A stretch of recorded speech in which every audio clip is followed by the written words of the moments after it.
你们雪下太大会放假吗？上班之后好像就没有人管我的死活。哪一个公司有 unlimited vacation， 生日也给你放假？如果你是2月29号出生，4年放一次假。Hello， 我是 Judy， 嗨，我是 Kathy。今天我们想要跟大家聊一聊台湾跟加拿大的假期，还有不同的公司的放假制度有什么差别。今天会想要聊这集，是因为大概在几个礼拜之前吧，开始了我的1个半月的圣诞假期，然后就收到很多私信，就问说你这什么神仙工作，为什么可以放假放这么久？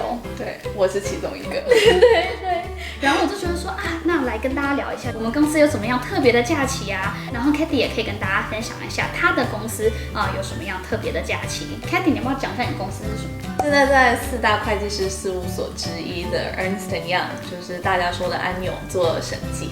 我们顺便恭喜 Kathy 考上 CPA， 谢谢。今天的影片会分成2个部分，我们一开始前面会讲就是政府制定的那些国定假期，然后后面的一部分我们会分享自己各自公司的一些休假的 policy。因为今天毕竟是聊休假嘛，让我们开瓶啤酒，可以跟大家边喝边聊。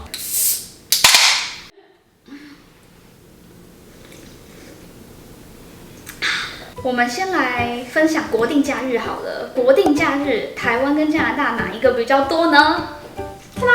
答案是台湾比较多。对，台湾比较多。台湾的国定假日，如果包括春节的话，大概是有11天或12天，因为劳动节好像不是每个人都可以放假，对不对？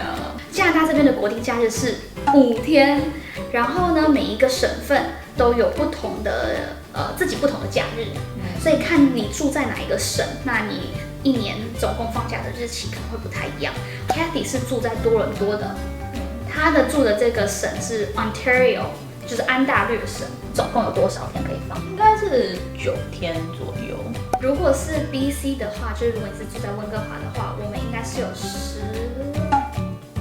10天，刚刚才10天吗？我们刚稍微恶补了一下，差在就是 BC 有Remembrance Day 跟 BC Day。你们没有？我们没有，但是我们有放 Boxing Day。对，Boxing Day 就是圣诞节过后的一天，就是大家要去 shopping 抢 deals。以前在 BC 的时候就要想办法请假。对。我们 PD 的公司呢，它的总公司是在东部安大略省，所以虽然我的 PD 是住在温哥华的，可是他放假是照你放。对，所以他 Boxing Day 放假。哦，真的哦，这很酷，很酷我们还能一配不放假。像银行的话，他们的放假规定也不太一样，因为银行他们的日期很重要嘛，就什么时候上班，什么时候不上班。之前就有过 Remembrance Day 那天11月11号，我给 client 发邮件，然后他说我不在办公室，我说我在上班，你为什么不在办公室？然后后来问了同事才知道，他们今天放假。就有点类似，比如说我今天我的客户在台南说我今天放假，台北的不要给我打电话来，那就很怪。加拿大放最多假期的省份是哪一个？这个我有恶补，是哪一个？是 Alberta 跟 Prince Edward Island， 多是几天？好像是12天左右，加上 Federal。所以如果你在刚刚 Kathy 讲那2个省的话，就是跟台湾就一样的。可是如果是温哥华跟多伦多，那就是少一点，少了1-2天。这边真的，你说天数嘛，我觉得天数其实真的差不太多了。台湾比较多，可是真的是因为不同省份就放假很 tricky。对，但是其实大家放的都还是差不多，只是有些省会有不一样的规定。对 ，Imagine 高雄放假比较多，那就搬去高雄了。有春节可以放那1个礼拜，真的是放蛮久的。对，讲到这个，台湾就是会有那种连续假期，所以你不觉得常常会看到新闻讲说，明年的请假攻略，就比如说你请1放多少，请2放多少，3天连假，2天连假。对，比如说什么节日是在礼拜2的话，那我礼拜1也给你放，所以他就说有一个连续假期，可是他就说，那你礼拜6要上班，帮你挪。对，在加拿大比较少，在加拿大通常都是我们都称它为 long weekend， 要不然就是礼拜5放，要不然就是礼拜1放。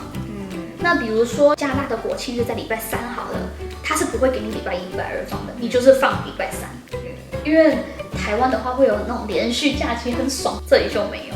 刚刚我们是讲政府规定的那个是国定假日，那我们现在来讲年假。台湾的话，第一年1周工作5年之后才有2周。加拿大是规定说，如果你工作5年以下，你最少都会有2周的带薪假。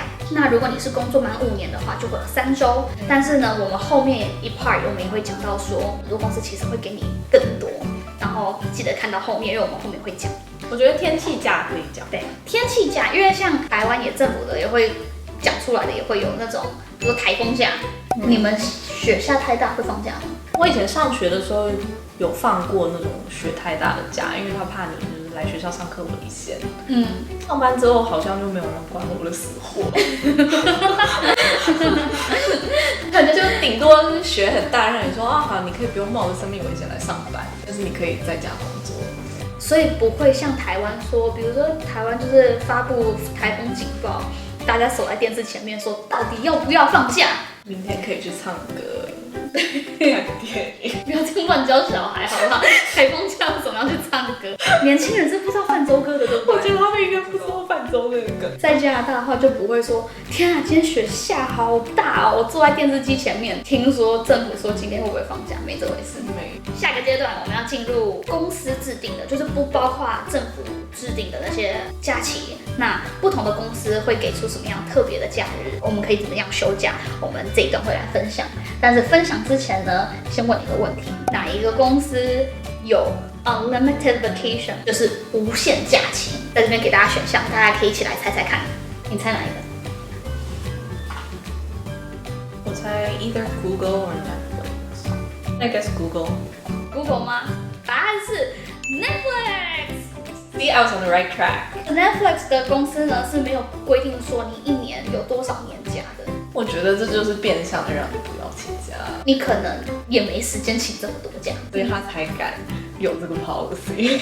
欢迎 Netflix 的员工来底下分享一下这个无限假期是什么感觉。接下来我们来分享一下，就是我一年有将近1半的时间都在放假。再见，不想跟你做。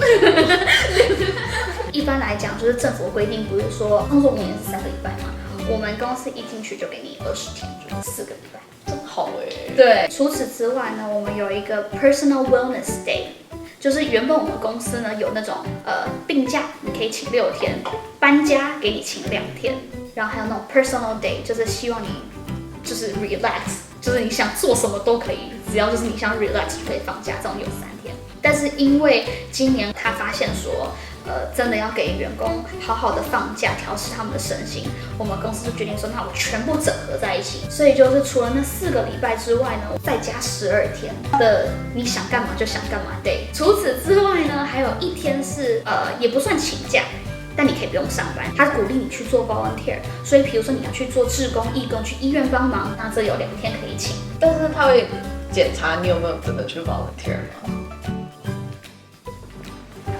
还没讲完，生日也给你放假。如果你是2月29号出生，4年放一次假，没有啦，那就是2月28号，或者是3月1号。公司有那个就是12月的25号到1月1号，我们公司是不开门的。我上一个公司就不是，哦，真的，它可能只有22、26。然后，我们公司非常重视你的你有没有在上班之余去学新的东西，去精进自己。所以我们每个月第2个跟第4个星期五是叫 Professional Development Day， 可以 cancel 掉所有的 meeting， 然后学你想学的东西。就比如说，我有想看的书，我一直没时间看，我可以那天看。但是如果你真的工作很忙的话，那你也可以选择上班，它就是一个 option 哦。你可以选择你要 study 还是你要上班，很多福利耶。对，被我说很心动。欢迎你过来。如果有开会计方面的职位，请你申请一下。我想补充一点，虽然就是假期很多，然后很 flexible， 让我们放很多假，但是这并不代表我们过得比较爽。因为像我们公司，就是你每个季度该做什么事情，每一年该做什么事情，前1年就已经制定好的。你没做完那些事情，你也一样不能放假。所以就是很好的福利，但相对的你也得很好的管理自己的时间，你才有机会享受那些福利。会计师事务所是怎么样？没有那么多酷炫的，一般大家放的最多的就是 study leave。每年大概9月的时候，一般都会有一个会计师考试。如果是没有考过的人，最多可以放3个月。就当然这没有配的，它就是给你3个月让你去念书。就比如说你9月考试，你大概6月多你就可以不用工作，然后6月多就一直放假到9月，9月考完试，然后你再回来上班。哦，原来会计师是可以这样子的。对，我们公司放的最多的就是 study leave。哦，这个很特别。但是也有那种比较短的，比如说你可能重考啊，或者是你不需要考那么多科，最短就放个1-2周。但是你们也有 personal day 吧？就是想干嘛就想干嘛就干嘛。那 personal day 是有薪水的啦。我们刚刚讲了好多次，就是 personal day， 基本就是你想干嘛就想干嘛 day， 但每个公司还是不一样，所以可能有一些公司，如果你需要打卡，那他就真的很在意你的出勤，跟很在意你请假的原因，所以还是有不同的 cases。如果你有不同的经验，或者是甚至你在不同的国家，然后有很多不同的经历，欢迎你在底下留言跟我们分享，因为我们也只是在温哥华跟多伦多，然后我们也只是会计师事务所跟科技公司，而且甚至很多科技公司都很不一样，欢迎大家在底下讨论。那我们今天先这样啦，下一集见，拜！不要忘记按赞、订阅、分享，还有开启小铃铛。Oh my god，好卡壳，重录好吗？